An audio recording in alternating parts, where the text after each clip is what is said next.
వాళ్ళు ప్రభుత్వాన్ని డిమాండ్ చేయట్లేదు కదా, గుళ్ళు సంపాదించుకున్నా ఆ సంపాదన గుళ్ళకే ఖర్చు పెట్టండి అంటున్నారు. ఇక్కడేమో ప్రభుత్వం డబ్బులు తీసుకెళ్లి వీళ్ళకి ఇస్తామంటున్నారు. ఇది వాళ్ళకి నచ్చదు.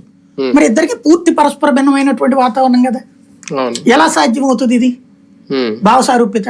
కాబట్టి ఇది ఒక రకంగా చెప్పాలంటే అవసరార్థపు పొత్తు అంతే తప్పించి ప్రేమపూర్వక పొత్తు కాదు. ఎప్పుడు ప్రేమపూర్వక పొత్తు అవుతుందంటే గతంలో 2014లో ఉన్నది ప్రేమపూర్వక పొత్తు. ఎందుకని 10 సంవత్సరాల అధికారానికి దూరం అయినటువంటి తెలుగుదేశం పార్టీ కేడర్కి మన పరిచయం అయిపోయింది. రాష్ట్ర విభజన, 2 కళ్ళ సిద్ధాంతం, రచ్చ, వాటి మధ్యన ఇంకా మన పని అయిపోయింది అని భయపడుతున్నటువంటి సందర్భంలో భారతీయ జనతా పార్టీ పొత్తుని ఆహ్వానించారు తెలుగుదేశం వాళ్ళు. అప్పుడు ఇంత గొడవ లేదు.